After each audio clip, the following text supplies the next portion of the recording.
আজ যাব আমরা বহরমপুর। আর বহরমপুরে যাচ্ছি আমি এখন ডাক্তার দেখাতে। তো চলো গেট রেডি উইথ মি করে নেওয়া যাক একটা। এই কুর্তিটা কিনে দিয়েছে হচ্ছে গৌতম। ওই বহরমপুর মেলায় গিয়েছিলাম, ব্লগটা আপলোড করেছি, যারা দেখোনি আমার প্রোফাইলে গিয়ে দেখতে পারো। আর এর সঙ্গে কিন্তু এই কানেরটাও কিনেছিল। আর কিভাবে যে এই কানের আর জামাটা ম্যাচ হয়ে গেল সেটা কিন্তু নিজেও বুঝতে পারিনি। এর সঙ্গে একটা হালকা লিপস্টিক পরছি, যেহেতু আমি ডাক্তারখানায় যাচ্ছি সেই কারণে খুব বেশি আজকে কিন্তু সাজবো না। আর শুধু যে ডাক্তারখানায় যাচ্ছি তা না, বহরমপুর গেলেই কিন্তু আমরা ডাক্তারখানার সঙ্গে সঙ্গে আরও অনেক জায়গায় যাই, যে যেমন ধরো কিছু খাওয়া দাওয়া করতে বা কোথাও ঘুরতে, ঠিক সেরকম। তো আমি কিন্তু রেডি হয়ে গিয়েছি আর এখন বাজে ওই 4টে। আর আমাদের যাওয়ার কথা ছিল 4টের সময়, তবে যেহেতু গৌতম অফিস গিয়েছে সেই কারণে কিন্তু আজকে আমাদের বেরোতে বেরোতে 4:30 বেজে গিয়েছে। এরপর ডাক্তার দেখিয়ে আমরা চলে গিয়েছিলাম এই বিহারি লস্যি দোকানটাতে।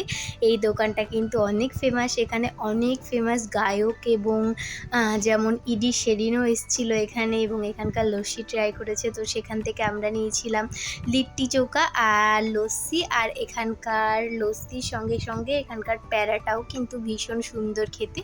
তো এখানে সেটারই প্রিপারেশন চলছে। এদিকে কিন্তু বিমানের জন্য নিয়েছিলাম ক্ষীর, মানে ওই দোকানে যা যা আইটেম ধরো বিক্রি হয় সব কটাই ভীষণ ভালো খেতে। আর আমরা প্রত্যেকটা আইটেমই কিন্তু একটা একটা করে নিয়েছিলাম।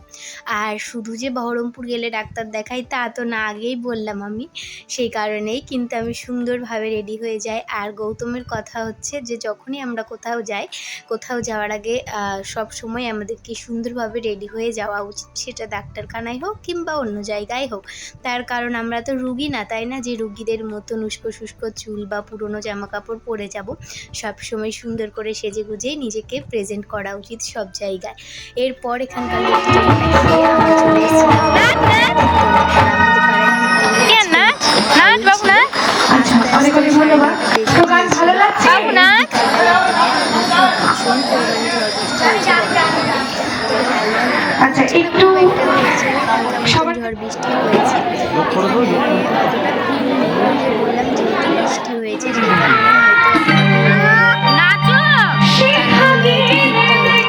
তা না হলে হয়তো ভিড়টা হতো।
যেহেতু 11টা বেজে গিয়েছে সেই কারণে এবার কিন্তু আমরা বাড়ির দিকে রওনা হব। ভিডিওটা এখানেই শেষ করছি।